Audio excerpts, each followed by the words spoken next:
ठीक है। तो ये क्या हुआ, जैसे हमने देखा, एक बार थोड़ा सा बैकग्राउंड समझना आप लोग। हमने देखो क्लास क्या देखी, जर्मन्स वगैरह, इटालियन वगैरह सब हो गए। तो अब क्या होने लगा, एक तरीके से सारे जो ये 5-6 मेजर पावर्स बन गए थे यूरोप में, 5-6 मेजर पावर्स क्या बन गए इटालियन यूनिफिकेशन के बाद। 1817 1880s तक देखो, ब्रिटेन तो स्टार्टिंग से था, ब्रिटेन तो स्टार्टिंग में एक बड़ा पावर था। ठीक है, ब्रिटेन एक तरीके से, ये थोड़ा सा यूरोप का बैकग्राउंड बता रहा हूँ मैं। ब्रिटेन था, मैं लिख देता हूँ कौन कौन से पावर थे और किस किस की क्या खास बात थी। Britain was there.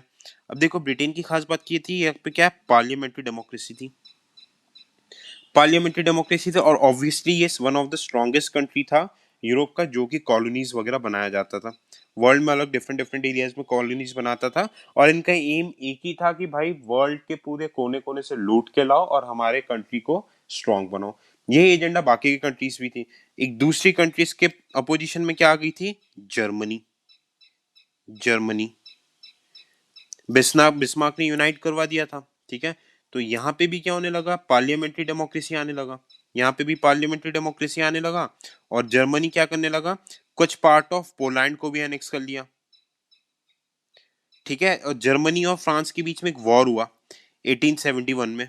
1871 में जैसी जर्मनी यूनाइट हुई, जर्मनी और फ्रांस के बीच में एक वॉर हुआ। तो फ्रांस के टेरिटरीज थे एल्सेस एंड लॉरेन,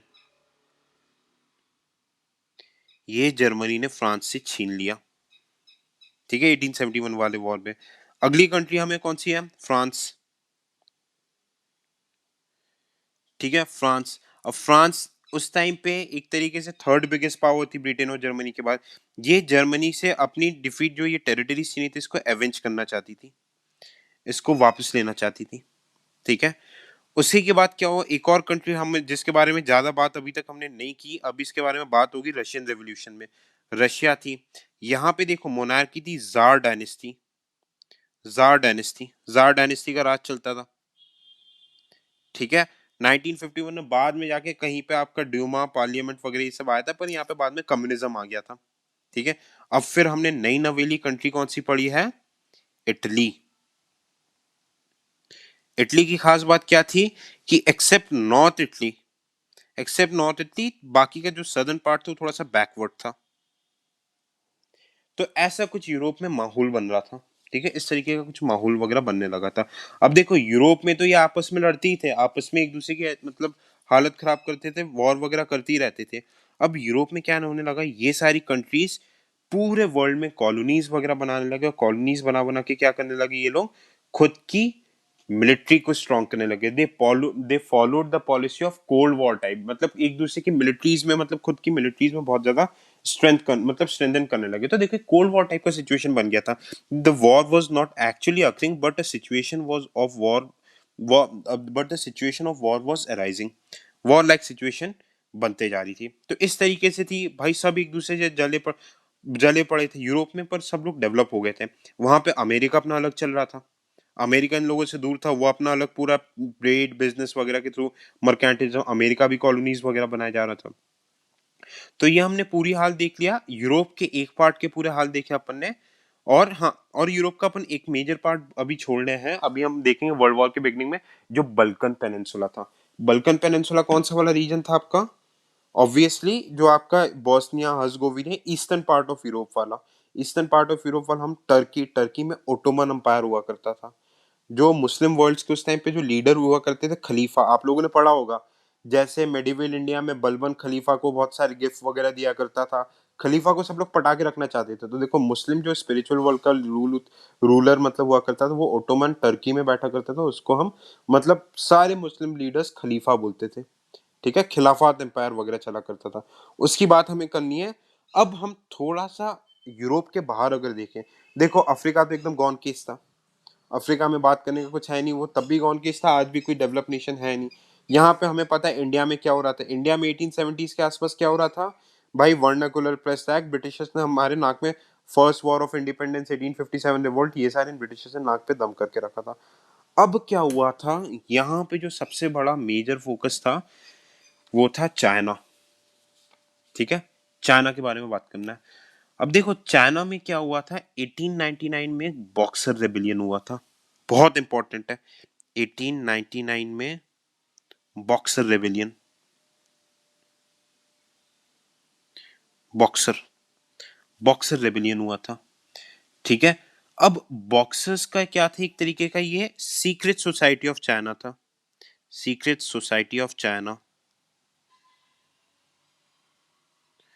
ठीक है, सीक्रेट सोसाइटी ऑफ चाइना, ये क्या चाहते थे कि नॉर्दर्न चाइना में, देखो नॉर्थ चाइना में उस टाइम पे फॉरेनर्स, फॉरेनर्स में कौन, जापानीज,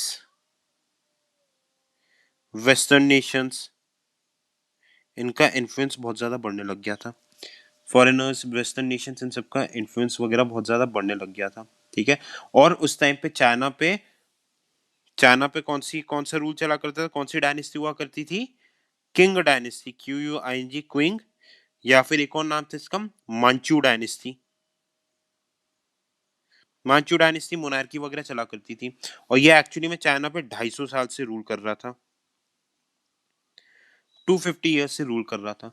तो ये क्या चाह रहे थे, ये ऑब्वियसली फॉरेनर्स के साथ मिलके कॉमन मैन को एक्सप्लॉइट करते थे। जो बॉक्सर्स थे, ये लोग कौन थे, बॉक्सर्स ने डिसाइड किया, बहु were boxers, boxers were basically peasants, peasants,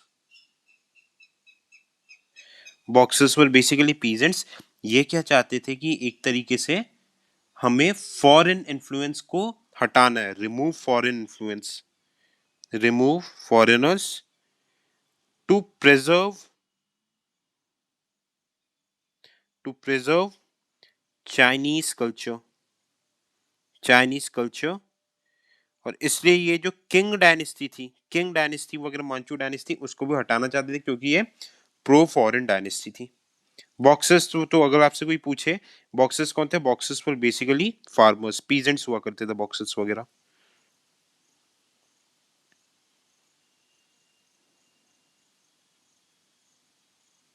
अब देखो बॉक्सर्स की आइडियोलॉजी क्या थी, ध्यान से समझने से, बॉक्सर्स की आइडियोलॉजी क्या थी। ये जनरली शैंगडोंग प्रोविंस, एक शैंगडोंग प्रोविंस था, वहां के लोग थे, यहाँ से शुरू हुआ था शैंगडोंग प्रोविंस। देखो मैप में देखने की जरूरत नहीं, कॉम्प्लिकेटेड होता है, बस नाम याद रखना ये वाले। ठीक है, शैंगडोंग प्रोविंस थे, पुअर ये ब्लेम करते थे, इनका जो पुअर स्टैंडर्ड ऑफ लिविंग है, पुअर स्टैंडर्ड ऑफ लिविंग है, ये क्यों ब्लेम करते थे, due to the policy of mercantilism of Europeans and Japanese, Japanese भी बहुत उनको बेवकूफ बनाते थे। तो ये क्या किया करते थे, ये बॉक्सर्स वगैरह, boxers what they did, they perform physical exercise, physical exercise. ठीक है, कुंफू, इस तरीके के फिजिकल एक्सरसाइज वगैरह किया करते थे, और ये बिलीव करते थे कि हम बहुत ज्यादा एक्सरसाइज करेंगे तो they would be able to withstand bullets and kill foreigners and destroy properties.